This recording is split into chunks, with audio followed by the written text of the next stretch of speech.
Welcome to the Retzel Health Law Hotspot. Health Law Hotspot is a podcast for physicians and health professionals that covers the legal issues and trends that affect the healthcare industry. Welcome to the Health Law Hotspot. I'm Erica Adler, shareholder and leader of the healthcare practice at Retzel and Andrus. And today I'm joined by Larry Elisco, who's a partner in Whipley's healthcare practice and works closely with physician practices to provide accounting, audit, and valuation services.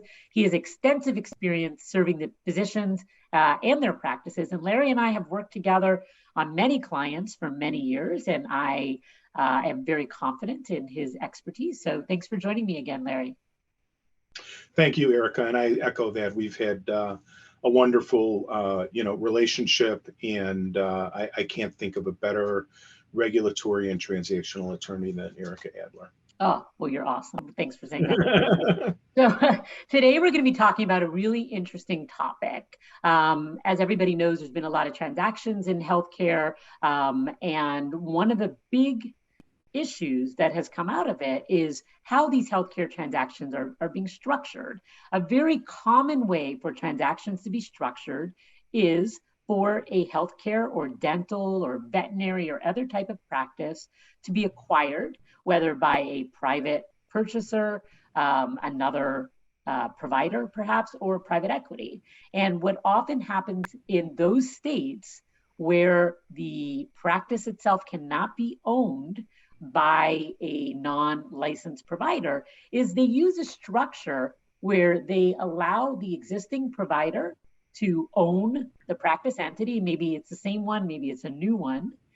And they set up a management agreement, sometimes called by a different name, administrative agreement, with an entity that is referred to as either an MSO, which would be a management service organization, sometimes a DSO, dental service organization, or something similar, but they're all kind of the same. And the purpose of this entity really is to run everything about that practice through that business entity. That might be ownership of the equipment, ownership of the real estate, billing and collection activities, employment of non-clinical staff, and other types of services that typically are within a practice's needs, but don't necessarily need to be run through the clinical entity. So what happens is that you have this business entity, which can be owned by anybody, and it manages the clinical practice, and it gets paid a management fee. And through this mechanism, the MSO, DSO, or whatever you want to call it, is able to pull money out, and that money is then able to be shared with the owners of that management entity, which might be individuals, it might be private equity, etc. So this is a very common mechanism in those states in particular where you have the inability of a business person or entity to own a licensed provider practice. I'll also mention that sometimes, even where you are a licensed person and you could own a practice, there is a methodology where this can be used in order to kind of centralize your services. So for example, if you're a dentist and you want to acquire multiple dental practices, you might still use a management agreement to kind of centralize your services.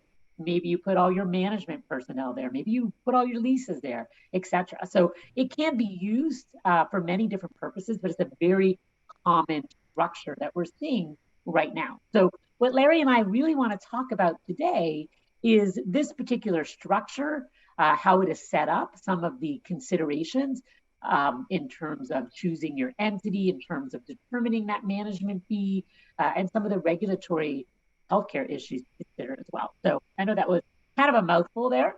So I'll turn it over to you, Larry. And I mean, have you been seeing these kind of structures, and why do you think they've become so popular? Well, thanks, Erica. And that was a very thorough discussion. Appreciate that. But what I've seen is the main vehicle that I've seen the MSO and DSO used for is investment by non-physicians, in, physician and dental practices. And as Erica alluded to, in many states, non-physicians or non-dentists are not allowed to own those practices directly.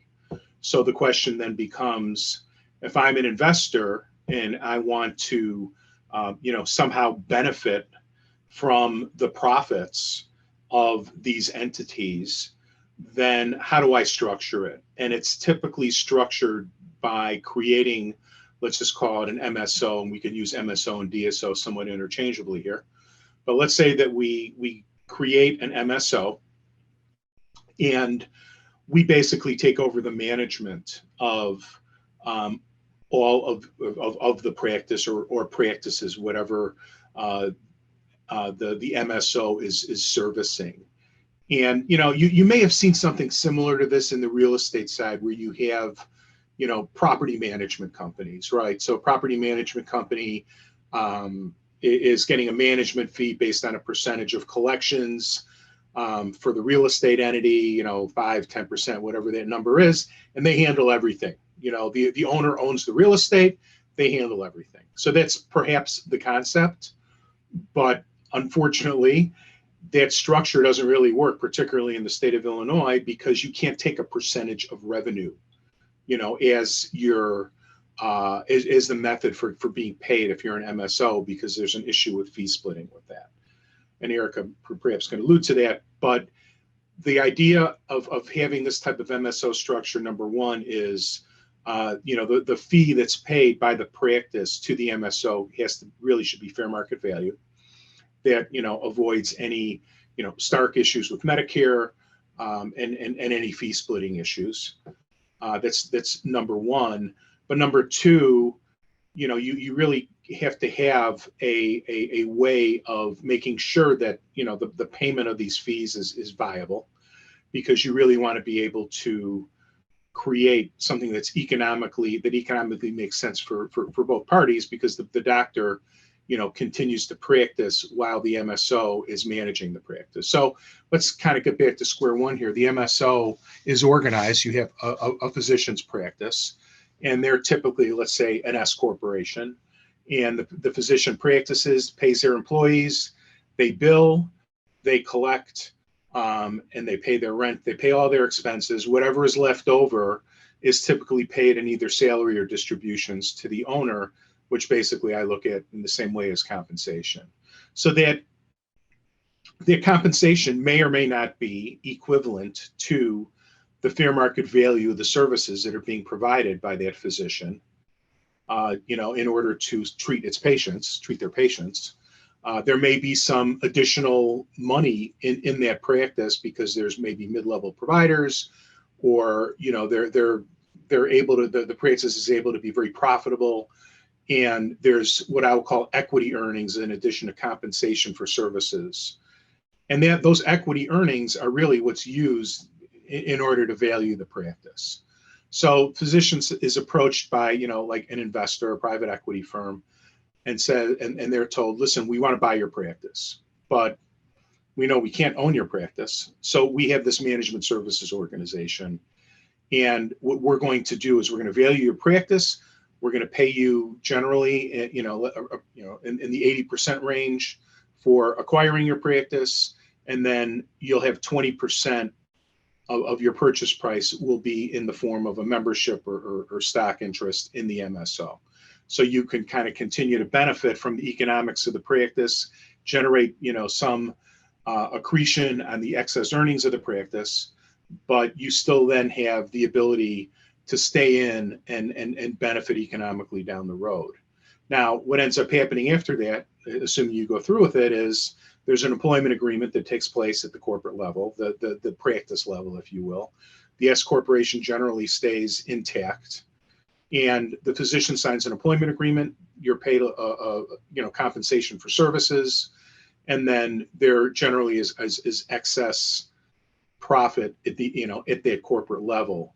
The other part of this is that the corporation no longer generally pays rent, no longer pays its employees, other than for those that are providers of services. And all that's done at the MSO level. And the MSO is entitled to generate a profit for, paying and managing those people, paying and managing the practice. And that profit is what creates value at the MSO level. So, there's a lot of nuances with this. But that would be why a PE firm that wants to acquire a practice can still participate in the accretive value of the MSO because, for lack of a better term, much of the profits are swept over to the MSO in order to create this accretion. Now, the problem then becomes you have to define what that management agreement calls for. Are those services fair market value? If they're not, then you kind of run into issues with whether the physician is being paid fair market value and whether the MSO is really practicing medicine, which is really what you want to avoid. So the fair market value of those management services has to be assessed, and it has to be reasonable, and it has to stand up in the event of scrutiny by, Medicare or OIG or somebody like that. So the fair market value of those services are established. And by the way, many times there's a misconception out there where people just assume that everything gets swept out and you just kind of work backwards, and whatever excess funds are available, that's what the management fee is, and that just doesn't work. That's gonna create issues. So basically, you've now got two entities as opposed to one entity before, when the physician was practicing. Physician continues to practice, the physician bills, the physician collects, the physician retains what's referred to as clinical assets, which are receivables, and then employment contracts, things along those lines.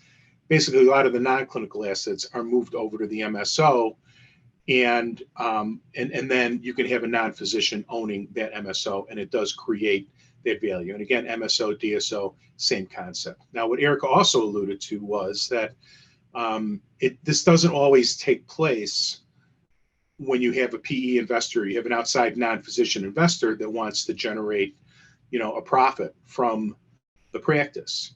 In some cases, management agreements are an MSO is established, and management agreements are established with practices that are interested in expanding. They maybe want to acquire practices, or they may be bringing in other doctors, and they want to expand, and they want to have a separate entity that will perhaps aggregate practices and then have a management operation that centralizes all the accounting, the IT, all the administration, the billing, all the things that are normally being done, in a segmented fashion at each of the practices. The MSO does that. It gets a fee. It gets a profit for that. But you then are generating, a centralized way of doing business. You're creating a centralized way of doing business, and you're also creating an ability to negotiate, with your, with your vendors, including, your landlord, including your vendors like Henry Schein or Patterson or somebody like that. You're going in with strength, and you can then reduce your costs because each of the practices are not negotiating separately. So that creates economic opportunities, and it also creates a structure that if you do want to sell down the road to a PE, it's already in place.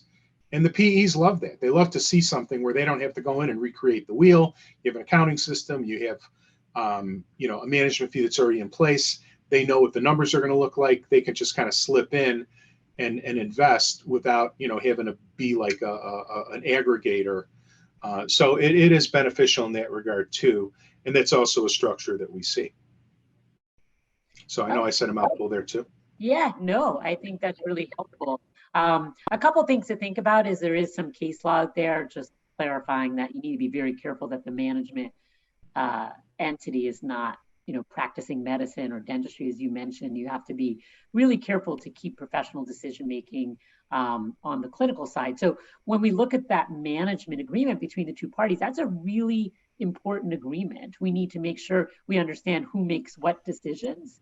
We need to be clear what the manager is really providing so that we can support the management fee that's going to be paid, right? And that agreement is unique. Everybody does something differently. How are you going to handle your bank account? How are you going to handle payments to vendors, et cetera? So that document is important. I know a lot of people just kind of use like a boilerplate document, but it really does need to be uniquely modified based on the type of business, based on the state you're in, based on how you want to do things. And I think that's really important. And that's where I work with Larry and other accountants to really kind of figure out what precisely do we need to say about how we're going to handle things. Another important thing I want to mention, and Larry and I have discussed this as well, is that a lot of times when the doctor is left owning the practice, as Larry mentioned, and all the really day-to-day functions like paying vendors, taking care of the accountant, taking care of the taxes, etc., is handled at the MSO level, that we need to really have some teeth in there to make sure that that obligation is followed through on by the MSO. So in name, the doctor is listed as owner of that entity. The doctor is going to be the one who is listed on the tax return, et cetera. Well, what happens if the MSO doesn't take care of paying the taxes? It's shown as revenue to the practice owned by the doctor. What happens if they don't pay the vendors? The vendors start suing or making demands. What happens if they don't pay the employees? The employees have wage claims, right? So there's a lot of things that concern any type of practice. And when you have that doctor who's listed as the owner of the practice technically, right, and the management company was supposed to take care of these things, doesn't take care of them, we have a little bit of an issue. So one of the things I just want to mention here is that hopefully there's protections in that document, really strong indemnification language. The doctor is owning that practice, but other than for his professional services, really the bulk of the profit at the end of the day is really getting kind of moved to the MSO level. So we need to understand that the doctor's really only sharing at the MSO level, and he should not be left holding the bag at the practice level. And this is really an issue that we spend a lot of time working on when we do these private equity deals. And even in those situations where we have companies coming in and they're not buying the doctor's practice, but sometimes they're just looking for a friendly physician to own the practice in a corporate practice of medicine state, and then they manage it, and the doctor really is getting some kind of fee for performing professional services, maybe for serving as a director, medical, dental, etc. And he's not really making all that much out of it. He didn't get a purchase price. So really protecting the doctor is really key. And I've spoken on this topic before where, I think people need to think twice about taking on that role and the liability of kind of letting a management entity use your license, which in some cases is exactly what's happening. So, it's kind of complicated when you think about doing a transaction, one doctor buying another doctor's practice. We've got an asset deal, pretty simple. This type of transaction where you have private equity coming in or other types of structures gets really complicated. I think it's one of the things that makes it so expensive to do a transaction right now as well, right? Yeah, I think there's, a disparity actually even among attorneys, where, and probably more from a perhaps lack of experience. But I think that, you'll see attorneys, I worked on a deal where, a client was wanted to create an MSO, and they wanted the MSO to employ a PA, and they wanted all the money to be basically just swept in, for lack of a better term, in the form of a management fee. There wasn't really any definition of the management fee, and a lawyer I was working with who was representing my client had an issue with that because of everything that we're discussing. And the other lawyer, very prominent attorney that does a lot of work on the PE side, said, yeah, this structure is no problem.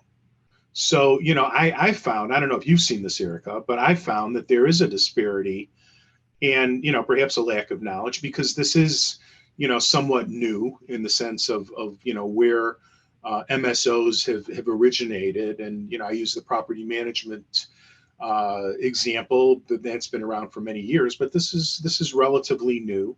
And lawyers, I think, and accountants are not always up to speed, on some of these issues. There are some situations, I think, when you actually may have a valuation done on whether the physician being paid is being paid at a fair market value rate, because that again lends itself to, if the physician has an ongoing ownership in the MSO and they're benefiting from profits unfairly, and they're substituting that for compensation at the entity level, then that could be viewed as, fee splitting, practice of medicine. So I've seen situations where there is a valuation of the compensation level at the entity level, at the medical practice level, if you will.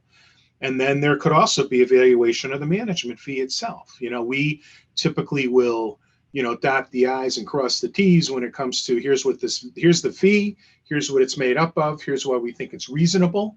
But, there could be another level of attestation if it's really important where, a firm like, Whiffley or anybody else would come in and say, yeah, this is fair market value.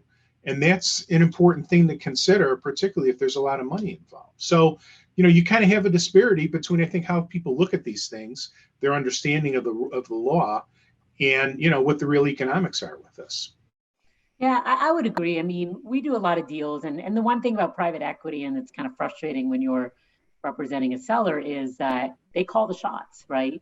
And very often the doctors, they want the money. And they will take the documents as is. They won't necessarily listen to what you have to say about whether you think it is the right way to do it or the best way to do it or the safest way to do it. So unfortunately, there's a real disparity in power between private equity and physician practices in particular we're talking about. Where I do deals where, it's a different kind of DSO or MSO, maybe not private equity backed, then we have a little bit more to talk about in terms of let's make sure we're doing this absolutely right. And so that's kind of the one thing that can be really troubling. The other thing is often, let's say my doctor's getting offered $10 million for their practice, and they say, oh, we'll give you X amount in cash and the rest in equity. And so, and we'll say, okay, well, what's the value of the company? And let's assume it's an existing company. You're saying that you're giving me $2 million worth of equity. Is it worth $2 million, right? And that is a question that they're never willing to share data. One of the frustrating things we have is that, the private equity company will never, ever share information about their actual value. And, usually I'll push this onto the accountant because I don't dabble in numbers and I don't pretend to be the accountant. But, people need to be a little bit more careful in making sure that they're actually getting that purchase price in one way or the other. So how do we know if it's fair market value if we can't really say what it's worth? And I find that to be really troubling that, we don't get more information. Yeah. I don't know if you've come across that. Yeah, 100%. I mean, that's, and we're not going to really be able to help either because that 20% in many cases is on the come. It is where are you going to be in 4 or 5 years? Typically, the PEs come in and say, we'll pay you a multiple of 6 on your earnings or 5 on your earnings. But you know what? In 5 years, we're going to get 12 to 15 because that's the way the deals are going. So we're coming in, we're aggregating practices, and then you're going to benefit from this because you're getting 20%. And by the way, if you're one of the first ones coming in on this, you are going to get the benefit. The way it's been presented to me is you're the first mover on this, so you're going to get a real benefit because you're going to get a big piece of the MSO that others down the road aren't going to receive. So, you can call it a pyramid game or whatever, however you want to look at it, but that's kind of what they're saying. And you don't know, there's no track record for these guys, and you're just hoping that with what they're telling you is really going to make sense. And I can tell you, a lot of people say, you know what, I'm happy with the 80%. I'm happy with the $8 million. I'll take a flyer on the 2 million. And quite often, there's no option. They're not going to come in and say, well, we'll either give you 10 or we'll give you 8 plus stock. Right. You're getting the 8 plus stock. And if you don't want that deal, thank you, but that's what the offer is. Right. No, I agree. That's very much. I've had practices that just kind of pretty much sell their practice for the ownership in the MSO 100%. And I can't understand that either. So there's a little bit of unknown. It's almost like betting. You're betting that you're going to get something more. And those multiples that you're talking about are just so enticing. Veterinary practices are selling, right now about 20 times EBITDA, believe it or not, because of the craziness coming out of COVID. So, how do you turn down that kind of cash? Maybe you won't get that extra piece, but you got the money in your bank account, right? And for doctors that just want to make sure they've got some cash on hand, they'll take less cash and an opportunity that may or may not ever come to fruition. Right. And they look at it and rightfully so. I think 10 years ago or 15 years ago, how do you generate a liquidity event from your practice? You find partners that buy in, And quite often they buy in, and there's not a lot of goodwill, if any, as part of the buy-in. And, they've had their sweat equity because they've worked for the practice for a while and they've created value. So they're buying in, and then their retirement is there really isn't much there. You're in a situation where, you hopefully will have enough money when you retire from your retirement plan, and maybe a little money from the buy-ins. But now all of a sudden you're getting this huge check, and you never, your predecessors, never had the benefit of that. And, it's hard to turn that down, and you do want to be able to do what you have to do in order to make it work. But you got to be careful because, as you alluded to, Erica, I know a deal too where, the physician is just aggregating practices themselves, and then they're going to go to market. And that happens quite a bit on the dental side. And I think it's a little easier to do that. If you're if you're doing this yourself as a physician and you're not writing checks, you're just saying, hey, join me. And then as a group, we'll create this MSO and then we'll sell. I think it's a little more difficult to convince, physicians that that's the way to go. If you're coming in and writing them a check, hey, where do I sign? So I think that's the distinction. Right. Yeah, I mean, we could talk about these deals that are going on forever, and right. A lot of times doctors, the money looks so good, they often are required to commit to stay for a certain amount of time, and despite efforts, when lawyering these deals to try and preserve for them the lifestyle that they've enjoyed, they often are in exchange for a big paycheck, giving up their say in their schedule, their call, their locations, etc. So there is a trade-off for many of them. And, often it works out, sometimes it doesn't, but there's a lot to think about. People really need good financial legal advice if they're thinking about private equity deals or any kind of transaction. If they're getting involved with MSOs or DSOs, or they're thinking about how this might be something they're interested, it can be a great model. It can work really well. I don't want to give the impression that it can't. I just think there's a lot to think about, and you need to really work with people who know what they're doing. There are many, many red flags to look out for. And if you haven't done it before, you may not know what those are. So I think there's a lot to think about. And I think this is a really interesting topic because I can't even tell you how many of these transactions structured like this that we're doing right now. This is every single transaction we have is structured in some manner like we've been talking about. So it is the number one structure that is happening. Absolutely. And just from a legal or a tax and legal structure, what I typically see happening is that the existing entity, the practice, stays intact, pays the doctor, pays the mid-levels, everything else is paid by the management company, the MSO or the DSO. And that's typically an LLC. That MSO and the DSO are typically LLCs. You're generally, C corps, S corps, not as flexible. It doesn't, provide special allocations, things along those lines. So you probably, you're going to want to look at creating an LLC. LLC creates tax issues because the income from the MSO flows through to you as an owner. If you're in a situation where you are owning a percentage of the LLC, beware that it's going to generate profits and you're going to pay tax, and there needs to be a mechanism in the operating agreement that requires the MSO to distribute money to you as the owner so you can pay your taxes every year, because you don't want to be sitting with phantom income and suddenly you have a big tax bill. So, not that that doesn't happen, but think about that because that is a big issue. No, I think that's a great point. All right. Well, we have to wrap up here. So any final thoughts on this topic that you want to share? No, I think that it's kind of like, this is not a DIY, do it yourself type of structure, and I know that many, folks out there think that they can understand this and handle it. And I'll just go out and talk to my friends that are doctors.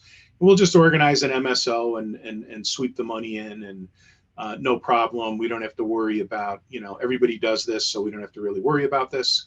And it is not DIY. You really need to look at these things because, sometimes it takes the government a while to get its engines running and really looking at this stuff. And with COVID, if things are behind, but at some point they may be knocking at your door, and you want to make sure that you've got a structure that's going to stand up under scrutiny. Oh, great advice as always. All right. Well, thank you, Larry, for joining me today. Well, thank you, Erica. It's great talking to you. I appreciate all the advice that you share. And thanks to all of you for joining us. This has been the Health Law Hotspot, and you can see some of our other podcasts at ralaw.com. And we thank you for joining us. See you next time. The Retzel Health Law Hotspot is made available by the firm and its attorneys for educational purposes and to provide general information, not to provide specific legal advice. Use of the Retzel Health Law Hotspot does not create an attorney-client relationship between you and the firm or any of its attorneys. The Retzel Health Law Hotspot should not be used as a substitute for competent legal advice, and you should contact an attorney in your state about any legal needs or questions you may have.